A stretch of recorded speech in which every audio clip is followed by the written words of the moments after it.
ప్రియమైన దేవుని వాళ్ళారా, దేవుని పరిశుద్ధతను బట్టి, ఆయన కృపను బట్టి మీరందరూ కూడా క్షేమంగా ఉన్నారని నమ్మచ్చు. ఈరోజుని ఒక అంశంతో మీకు ముందుకి రావటం జరిగింది. మీరు అలాగే మీ కుటుంబస్తులు అందరూ కూడా ప్రభునామాన్ని బట్టి పరిపూర్ణంగా ఉన్నారని నమ్ముచున్నాను. దేవుని వాక్యాన్ని వినటానికి మనము వేగిరపడదాం. ఆయన మాటలు మనము చక్కనైన రీతిలో వింటూ ఆయన ప్రేమను బట్టి మనమందరం కూడా ముందుకి వెళ్తూ యోబు గ్రంథంలో యోబుకి ఎలోహికి జరుగుతున్న ఒక సంభాషణలో యోబు ద్వారా పరిశుద్ధాత్ముడు మాట్లాడించిన మాటలు, ఎలోహు ద్వారా పరిశుద్ధాత్ముడు మాట్లాడించిన మాటలు కూడా చూద్దాం. ఈ ఎలాహు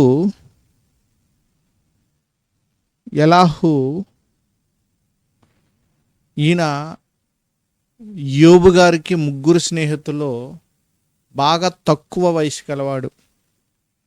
కానీ యోబుతో అంటూ ఈయన దేవుని కంటే నువ్వు యథార్థవంతుడువా అన్న ప్రశ్న కూడా యోబుతో ఈయన మాట్లాడటం కూడా మనం చూద్దాం. కానీ ఈ ఎలోహు దేవుడి యొక్క ఔన్నత్యము, దేవుని యొక్క ఆయన యొక్క సంకల్పము ఎలా ఉంది అంటే, ఆయన మాటలు, ఆయన చూపు నరుల పట్ల ఎలా ఉన్నదన్నది కూడా ఇక్కడ మనకి తేటతెల్లగా మనకి ఎలోహు చక్కనైన రీతిలో మనకి చెప్తున్నాడు. ఈయన ఆ మాటలు మనము చదువుకుని భౌతికమయంగా ఆయనకు ఒక అన్యుడి గురించి దానియేలు గ్రంథంలో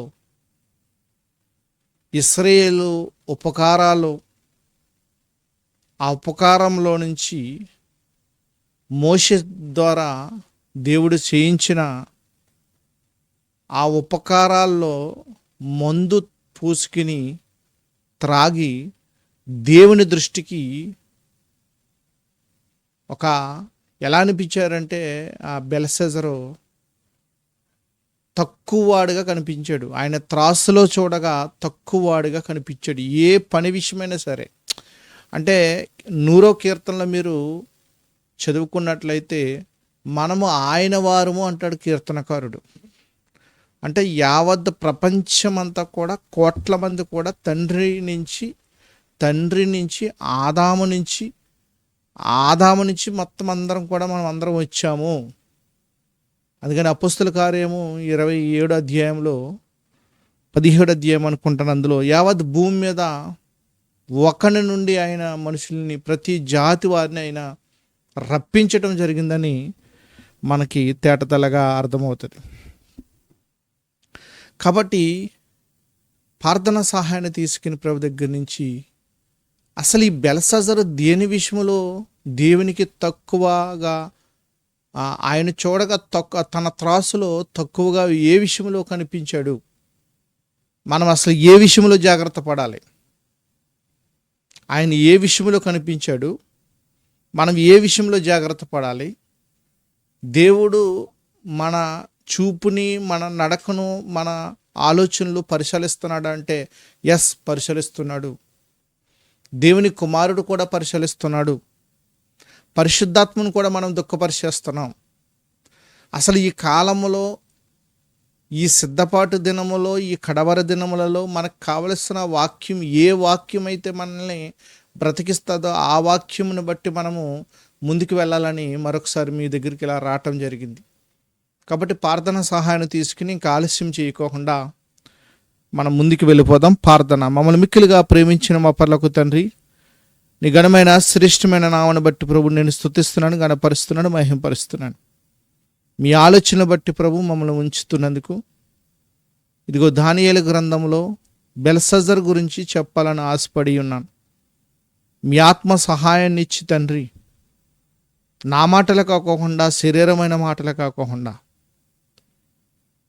మీ యొక్క మాటలే ప్రభు మమ్మల్ని బ్రతికిస్తాయని, అవి జీవాన్ని ఇస్తావని తండ్రి మమ్మల్ని ముందుకు తీసుకుని వెళ్తారని, మా పరిచర్ను కూడా ముందుకు తీసుకుని వెళ్తారని, ఇలా లైవ్లో చూస్తున్న ఈ సహోదరులందరినీ కూడా తండ్రి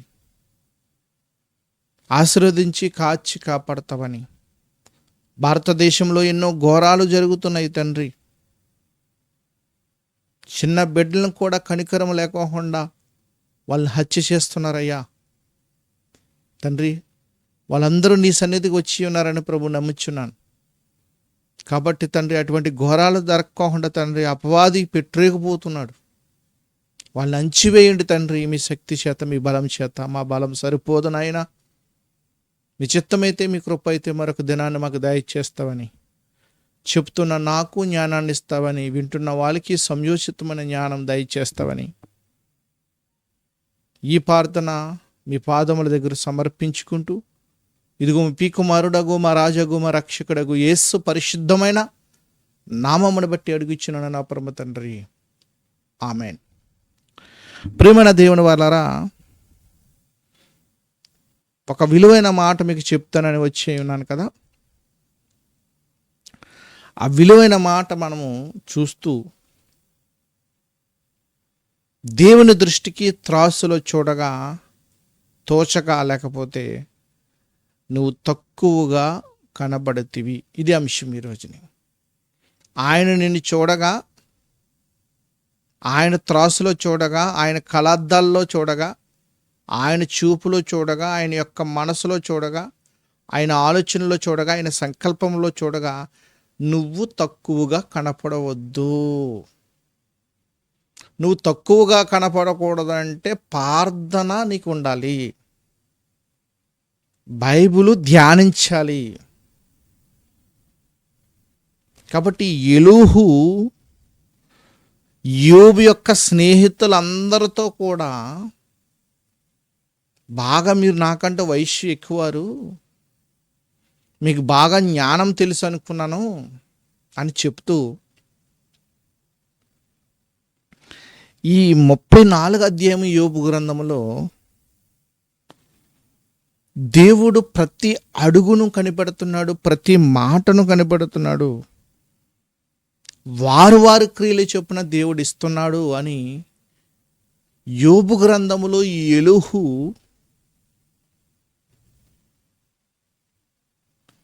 దేవుని యొక్క మాటలు మనకి ఈ రోజున పంచుకుంటున్నాడు. ఈయన ఈ మాటలు వినేసి నువ్వు నేనేం చేయాలి? మనము తండ్రైన దేవుని దృష్టికి, కుమారుడైన దేవుని దృష్టికి, పరిశుద్ధాత్ముడైన దేవుని దృష్టికి తక్కువగా కనపడవద్దు. అపొస్తలుడైన పౌలు గారు ఒక మాట అంటారు. ఆయన 10 మంది పరిగెట్టి ప్రతివారు బహుమానం పొందాలని మనం పరిగెత్తాలి. ఎందుకంటే ఈ లోకాధికారి వచ్చి ఉన్నాడు. లోకాధికారి మన లోపర్చుకోకుండా, లోకాధికారి అయిన అపవాది మనలోకి వచ్చి వాడి యొక్క పంతాన్ని నగ్గించుకోకుండా నీవు జాగ్రత్త పడాలి. నీకు ఆత్మ ఉంది, ఆత్మకు మనస్సాక్షి ఉంది.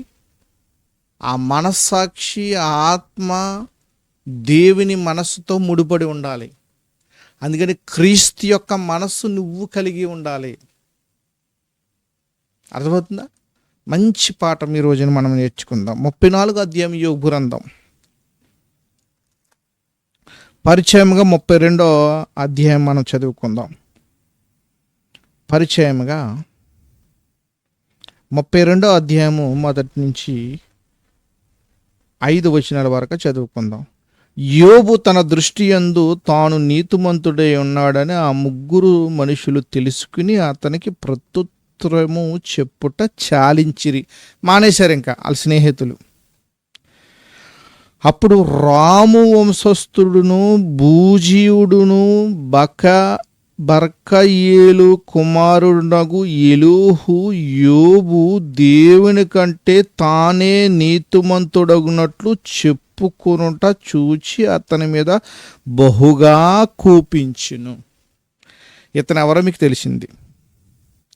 మరియు 3వ వచనం, యోబు యొక్క 3 స్నేహితులు ప్రత్యుత్తరం ఏమియూ చెప్పకయే యోబు మీద దోషము మోపునందుకు వారి మీద కూడా అతడు బహుగా కోపించును. ఇద్దరి మీద ముగ్గురును యోబు 4 మీద ఈయన కోపపడుతున్నాడు. పరిశుద్ధాత్మతోటే మాట్లాడుతున్నాడు ఈయన. ఏంటి ఆ కోపం? 4వ వచనంలో చెప్తున్నాడు, వారు ఎలీహు కన్నా ఎక్కువ వయసు గలవారు గనక అతడు యోబుతో మాటలాడవలనని కనిపెట్టి ఉండును. అయితే ఎలీహు ఆ 3 మనుషులు ప్రత్యుత్తరం ఏమీ ఇయ్యకపోవట చూచినప్పుడు అతని కోపము రేగిను. కావున బూజీయుడగు బర్కయేలు కుమారుడగు ఎలాహు ఇలాగా మాటలాడసాగును. మొదలుపెట్టాడు ఆయన, నేను పిన్న వయసు గలవాడును, మీరు బహువృద్ధులు. ఆ హేతువు చేత నేను భయపడి నా తాత్పర్యము మీకు తెలపటకు తెగింపలేదు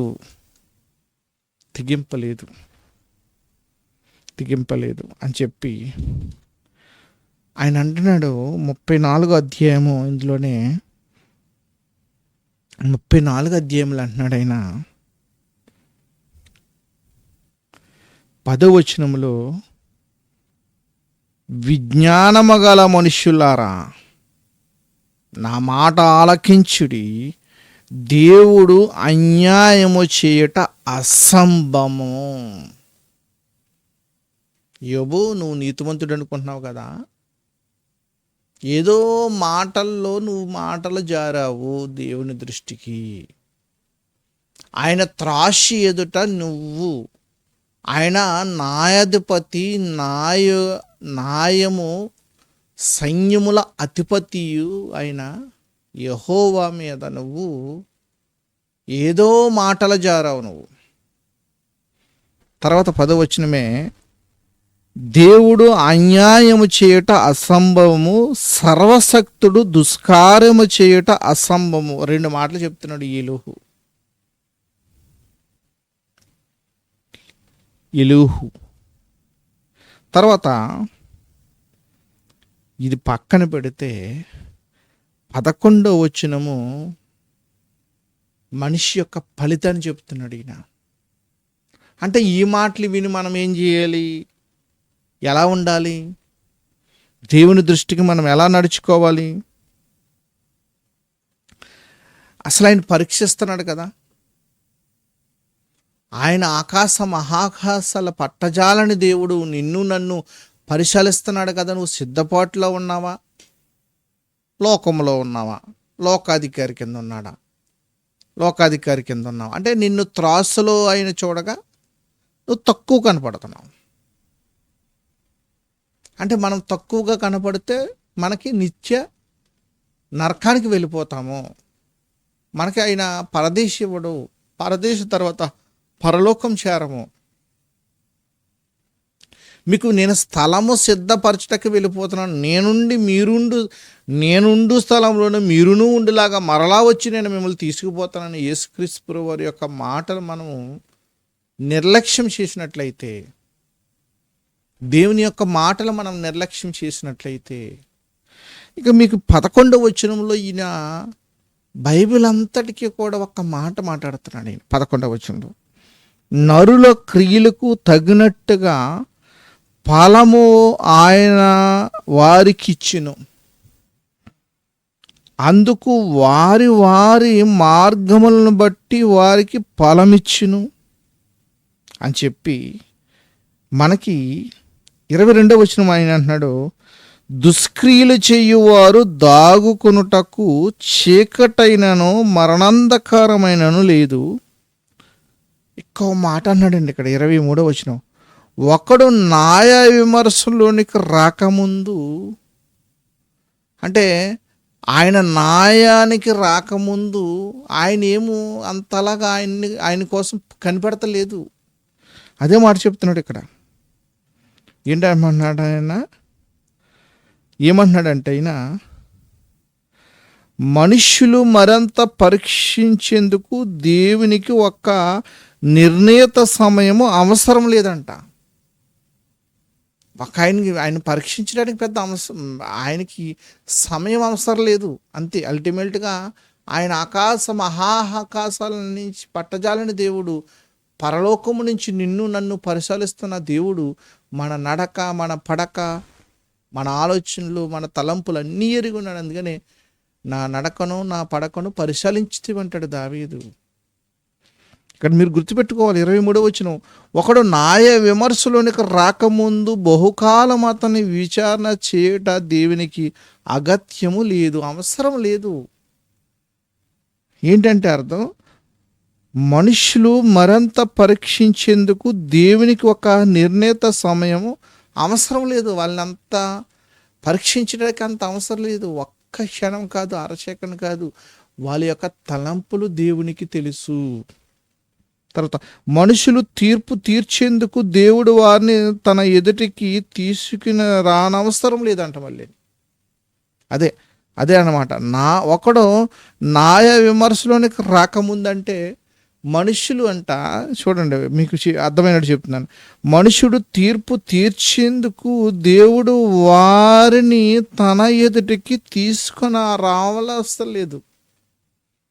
అసలు ఏంటి ఈ మాటలు?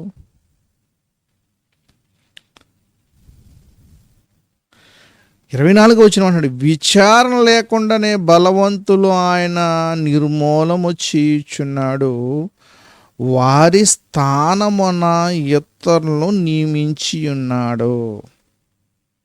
సౌలు మహారాజు ఉన్నాడు, అగాగును వాళ్ళతో యుద్ధం చేసి ఏ ఒక్కటిని కూడా నువ్వు దాచుకోకుండా చంపేయని చెప్పాడు.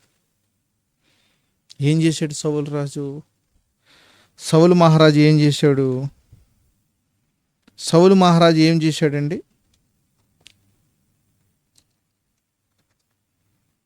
సౌలు మహారాజు ఏం చేశాడు? చాలా విలువైన మాటలు మీరు నేర్చుకుంటున్నారు ఈ రోజుని. సౌలు మహారాజు ఏం చేశాడంటే,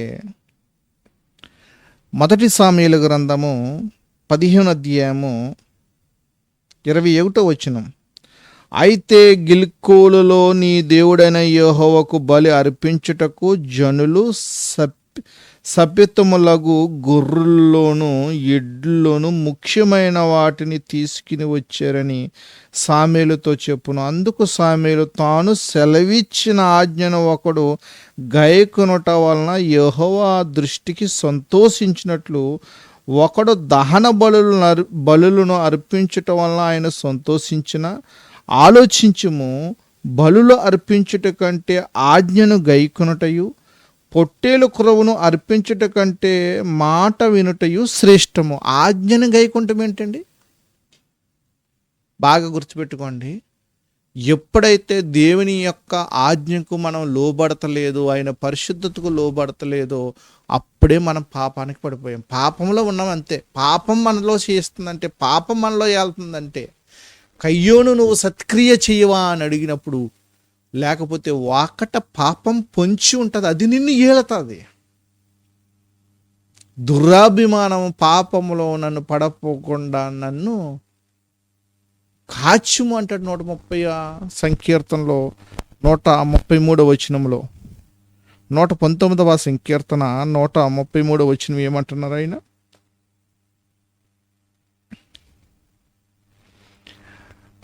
నీ వాక్యమును బట్టి నా అడుగులను స్థిరపరచుము, ఏ పాపము నన్ను ఏలనీయకము.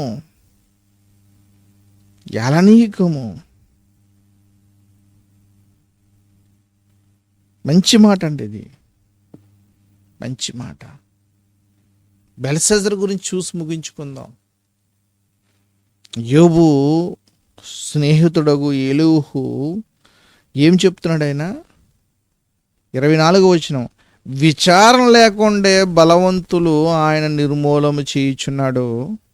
తర్వాత వారి స్థానమున ఇతరులని నియమించుచున్నాడు, వారి క్రియలను ఆయన తెలుసుకునిచున్నాడు, వాళ్ళ పనులు తెలుసంట, వారి స్థానమున ఇతరులను నియమించుచున్నాడంట, విచారణ లేకుండే బలవంతులు ఆయన నిర్మూలం చేయుచున్నాడు. ఒక తీర్పు జరుగుతుందండి దానియేలు గ్రంథంలో. ఆ తీర్పును చూసి మనం ముగించుకుందాం. ఈ రోజున కూడా నువ్వు అటువంటి తీర్పులో ఉన్నావేమో. నిన్ను నువ్వు పరీక్షించుకో. ఈ కడవరి దినములో ఆయన యొక్క అడుగుజాల్లోనే నువ్వు ఉండాలి. ఆయన యొక్క ప్రేమలోనే నువ్వు ఉండాలి. ఆయన కృప కిందే నువ్వు ఉండాలి. ఇంకెవరైనా నా ఛానల్ సబ్స్క్రైబ్ చేసుకోకపోతే సబ్స్క్రైబ్ చేసుకోండి. దేవుని విషయంలో, దేవుని యొక్క ఉన్నతమైన విషయంలో దేవునిని మహింపరచండి. అసలు నువ్వు త్రాసులో ఎలా ఉన్నావు? అసలు దేవుడిని నేను చూడగా నీ క్రియలు, నీ పద్ధతులు ఎలా ఉన్నాయి? అందుకే యోబు గ్రంథంలో చదువుకుని వచ్చాం కదా, వారి వారి క్రియలు వారి వారి ఫలాలు, వారి వారి క్రియలు వారి వారి ఫలాలు. ఇక్కడ మీరు దానియేలు గ్రంథము 5వ అధ్యాయంలో ఆయన ఎంతమందికి విందిస్తున్నారో అది చూసి ఇక్కడ ఒక సందర్భం మీకు చూపించేసి నేను నేరుగా 22, 23 వచనము తర్వాత 24వ వచనాన్ని మనము చదివికి ముగించుకుందాం. దానియేలు గ్రంథము 5వ అధ్యాయము 1వ వచనం. రాజగు బెల్షస్సరు తన అధిపతులలో 1000 మందికి గొప్ప విందు చేయించి ఆ 1000 మందితో కలుసుకుని ద్రాక్షారసము త్రాగుచుండును అని చెప్పి అక్కడి నుంచి కింద, బెల్షస్సరు ద్రాక్షారసము త్రాగుచుండగా తానును తన ఉపపత్తులను తన రాణులను తన ఉపపత్తులను వాటిలో ద్రాక్షారసం పోసి త్రాగునట్లు తన తండ్రగు నెబుకద్నెజరు యెరూషలేములో ఆలయం నుండి తెచ్చిన వెండి బంగార పాత్రలను తెమ్మని ఆజ్ఞ ఇచ్చెను. అందుకు వారు యెరూషలేములో దేవుని నివాసముగు ఆలయం నుండి తీసుకుని సువర్ణోపహారములను తెచ్చించగా రాజును అతని అధిపతులను అతని రాణులను అతని ఉపపత్తులను వాటిలో ద్రాక్షారసము పోసుకుని త్రాగిరి. వారు బంగారం, వెండి, ఇత్తడి, ఇనుము, కర్ర, రాయను వాటితో చేసిన దేవతలను స్తుతించుచు ద్రాక్షారసం త్రాగుచుండగా ఆ గడిలోనే మానవ హస్తము వ్రేళ్ళు కనబడి దీపము దగ్గర రాజు యొక్క నగర గోడ పూత మీద ఏదో ఒక రాత వ్రాయిచుండి ఉండును. రాజు ఆ హస్తము రాయట చూడగా అతని ముఖము వికారమైను, అతడు మనసునందు కలవరపడగా అతని నడుము కీళ్ళు వదల అతని మోకాళ్ళు గడగడ వణుకుచు కొట్టుకుని చుండును. రాజు గారిడి విధి గల వారిని చాలా మందిని కేకెత్తున్నాడు. తాగిందంతా దిగిపోయింది దీనికి. అప్పుడు ఆ రాత గురించి దానియేలు ఎక్స్ప్లెయిన్ చేస్తున్నాడు. చేస్తూ ఆయన అంటున్నాడు, ఒక మాట అంటున్నాడు. నిజంగా ఆ మాట మనం చదివికి ముగించుకుందాం. 22, 23 లాస్ట్ లైన్లో, నీ ప్రాణమును నీ సకల మార్గములను ఏ దేవుని వశమున ఉన్నావో ఆయనను నువ్వు గణపరచలేదు. మళ్ళీ చదువుతున్నాను. నీ ప్రాణమును అంటే నా ప్రాణం గురించి అనుకో. నువ్వు ఇంకా దేవునిని స్తుతించలేకపోతే దేవుని యొక్క మారు మనసు పొందకోకుండా యూట్యూబు అలాగే సేవకులు చెప్పిన వాక్యం విందాంలే చేద్దాంలే అనుకుని గడియలో యేసుక్రీస్తు వారు వచ్చేటప్పుడు నువ్వు ఎక్కడ ఏమవుతావు? నీతిమంతులే రక్షించడానికి దుర్లభం అయితే భక్తిహీనులు అవివేకులు ఎక్కడికి వెళ్ళిపోతారు? పాపులు. అర్థమవుతుందా మీకు? బెల్షస్సరుకి భూమి మీద ఉండగా తీర్పు జరుగుతుంది. యోహాను సువార్త 3 దేవుడు లోకమును ఎంతో ప్రేమించును కాగా తన అద్వితీయ కుమారుని యందు విశ్వాసం ఉంచిన వానికి చదువుకుని వద్దాం అన్నమాట. యోహాను సువార్త 3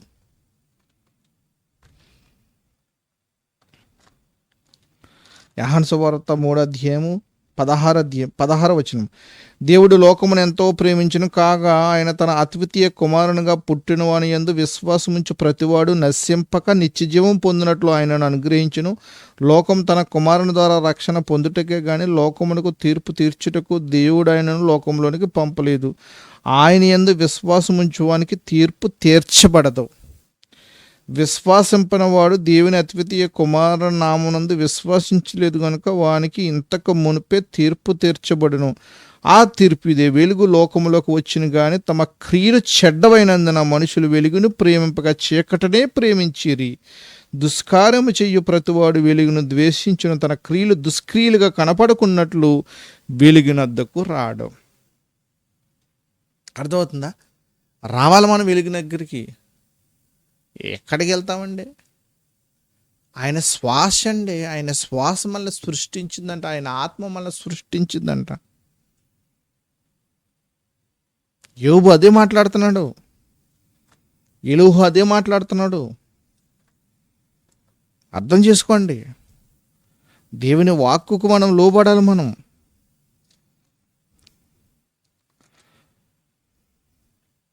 యోబు గ్రంథం 34 ఇదే మనం ఏ అంశమైతే తీసుకుని మాట్లాడుకుంటున్నామో ఆ అంశానికి తగిన యోబు గ్రంథంలో మనకు జవాబు దొరుకుతుంది.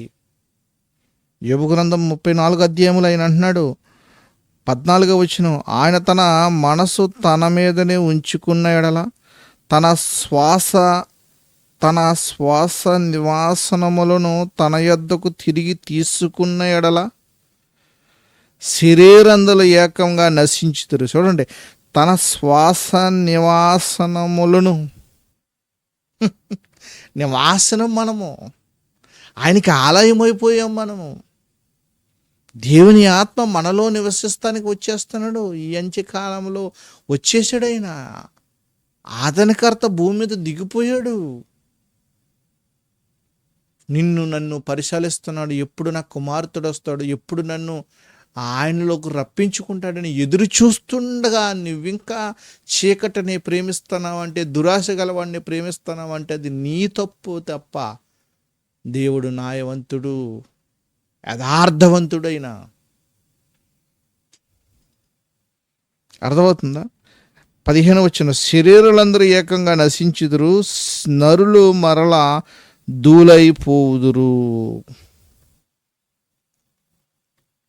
ఈ బెల్షస్సరుకి చెప్తున్న మాట మనం చూసుకుని ముగించుకుందాం. దానియేలు గ్రంథము 5:24 కావున ఆయన ఎదుట ఈ అరి చెయ్యి వచ్చి వీరాతను రాసిన శాసన మీదనగా మెనే టెకేల్ ఉప్పర్షిన్. ఈ వాక్య భావం ఏమనగా, మెనే అనగా దేవుడు నీ ప్రభుత్వ విషయంలో లెక్క చూచి దాన్ని ముగింపు అయిపోయింది. టెకేల్ అనగా ఆయన నిన్ను త్రాసులో తోచగా నువ్వు తక్కువగా కనపడతీవి. పెరేస్ అనగా నీ రాజ్యము నీ వద్ద నుండి విభాగింపబడి మాదీయులకు పార్షియులకు ఇయ్యబడును. బెల్షస్సరు ఆజ్ఞ ఇయ్యగా అని చెప్పేసి వెంటనే అక్కడే చూడండి ఆ రాత్రి అందే కల్దీల రాజుకు బెల్షస్సరు హతడాయను చంపేశాడు దేవుడు. త్రాసులో చూడగా చూచి ఉపకారాలతోటేనంట మోషేకు మందాసయము, పరిశుద్ధ స్థలము, అతి పరిశుద్ధ స్థలములో నియమించిన ఉపకారములోను మందు తాగి దేవుని దృష్టికి చూస్తే దేవుని దృష్టికి ఇంకో పని చేశాడు. ఈయన స్తుతించాడు దేవదూతల్ని. ఆరాధించాడు దేవదూతల్ని. కాబట్టి 22, 23 కూడా చదువుకుని ముగించుకుందాం. ఈ దానియేలు గ్రంథంలోనే 5వ అధ్యాయం 22, 23 చదువుకుని ముగించుకుందాం. బెల్షస్సరు అతని కుమారుడగు నీవు ఈ సంగతి అంతయు ఎరిగి ఉండియు నీ మనసును అణుచుకొనక పరలోకమందున్న ప్రభు మీద నిన్ను నీవే హెచ్చించుకుంటువి. ఎట్లనగా నీవును నీ అధిపతులను నీ రాణిలను నీ ఉపపత్తులను దేవుని ఆలయ సంబంధము ఉపకారములో ద్రాక్షారసం పోసి త్రాగవలని వాటి తెచ్చి ఉంచుకుని వాటితో త్రాగుచు చూడనైనను విననైనను గ్రహింపనైనను చేతి కాని వెండి బంగారు ఇత్తడి ఇనిమి రాయి కర్ర రాయి అని వాటితో చెయ్యబడిన దేవతలను స్తుతించితిరి గాని నీ ప్రాణము నీ సకల మార్గమును ఏ దేవుని వశమున ఉన్నవో ఆయన నువ్వు గణపరచలేదు.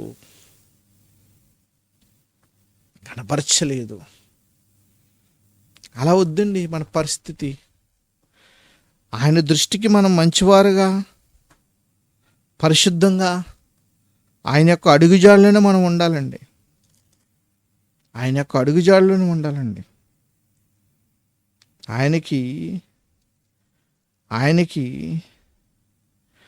ఆయనకి నేరుగా మనం ఏమి చేయలేమండి. ఆయనకి నేరుగా మనం ఏమి చేయలేం. ఒకసారి ఏలీ కుమారుల గురించి ఏలీతో దేవుడు ఏం మాట్లాడుతున్నాడో 1 సామ్యుయేలు గ్రంథము 2వ అధ్యాయము 30 వచనం కానించి రాసుకోండి. కానీ కావున యెహోవాకు ఏదనగా అన్నకారు చదువుతాను. కావున యెహోవాకు ఏదనగా నన్ను గణపరచువారు నేను గణపరచుదును, నన్ను తృణీకరించువారు తృణీకరము ముందుదురు. ఆలకించుము, రాగల దినములో నీ బలము నీ పెద్దల ఇంటివారి బలము నేను తక్కువ చేతును, నీ ఇంటివారు ముసలివాడు ఒక్కడను లేకపోవును. ఆయన సన్నిధిలో చాలా జాగ్రత్తగా ఉండాలండి. కాబట్టి ఈ వాక్యం వింటున్న నీవు, మనము ఆయన దృష్టికి త్రాసులో ఆయన పరిశుద్ధతకు తగినట్టుగా తూగాలండి. అపొస్తలుడైన పౌలు గారు ఎలా తూగారు? పరిశుద్ధాత్మను పుష్కలంగా పుంజుకున్నాడు ఆయన. యాహాని గారు ఎంతలా తూగారు? ఆయన వృద్ధాపైన వరకు కూడా ఉంచుకున్నాడు దేవుడు. పేతురు గారు ఎలా తూగాడు? ఆయన నా గుడారమును విలిచి వెళ్ళిపోవాలని మంచిది, కానీ మీ మట్టికి నేను ఉండాలి. పేతురు గారి గురించి ఒక మాట చదివి మనం ముగించుకుందాం. పేతురు రాసిన 1వ పత్రిక. ఇలా తూగాలండి. ఎంత పరిశుద్ధంగా తూగారు చూడండి వీళ్ళు. పేతురు రాసిన 1వ పత్రిక 5వ అధ్యాయం 1వ వచనం. తోటి పెద్దను, క్రీస్తు శ్రమల గురించిన సాక్షిని, బయలుపరచబడబో మహిమలో పాల్వాడైన నేను మీలోని పెద్దలను హెచ్చరించుచున్నాను. బలిమి చేత కాక దేవుని చిత్త ప్రకారంగా ఇష్టపూర్వకముగాను, దుర్లభము చేత కాక సిద్ధ మనసుతో మీ మధ్యనున్న దేవుని మందను పై విచారణ చేయుచు దానిని కాయుడి. మీకు అప్పగింపబడిన వారిపైన ప్రభువులైనట్టుండక మందకు మాదిరులుగా ఉండడి. ప్రధాన కాపరి ప్రత్యక్షమైనప్పుడు మీరు వాడబారని మహిమ కిరీటము పొందిదురు. కాపరికి తగినట్టుగానే మనం ఉండాలి. ఆయన ప్రేమలో మనం నడుచుకోవాలి. ఆయన కృప కింద మనం నడుచుకోవాలి. ఏలీ కుమారులు ఎలా గెలిపోయారు? బెల్షస్సరు ఎలా గెలిపోయాడు? ఉపపత్తులు ఎలా గెలిపోయారు? తర్వాత ఆయనకి భార్యలు ఎలా గెలిపోయారు?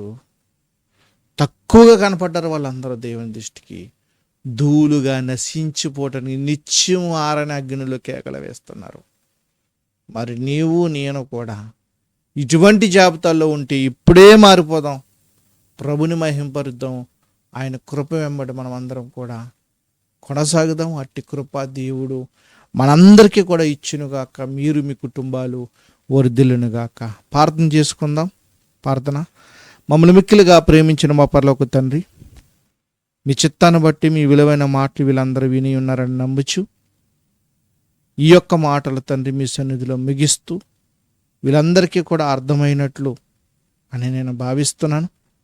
ఇంకా అర్థమవ్వకపోతే ప్రభు అర్థం చేసుకునే సమర్థ వాళ్ళకి దయచేస్తామని, మీరు చూడగా మేము త్రాసులో తక్కువగా కనపడకోకుండా పరిశుద్ధత విషయంలో, ప్రార్థన విషయంలో, క్రియల విషయంలో, అన్ని విషయంలో కూడా ప్రభు అబ్రాహాము యొక్క అడుగుజాల్లో పేతురు గారు, పౌలు గారు, యోహాను గారు, అలాగే విశ్వాసాల అడుగుజాల్లో మేము ఉండువారంగా మమ్మల్ని తీర్చిదిద్దుతావని, నడిపిస్తావని, కొనసాగిస్తావని, కృపచూపుతావని యేసు పరిశుద్ధమైన నామను బట్టి అడుగుచున్నాను నా పరమ తండ్రి.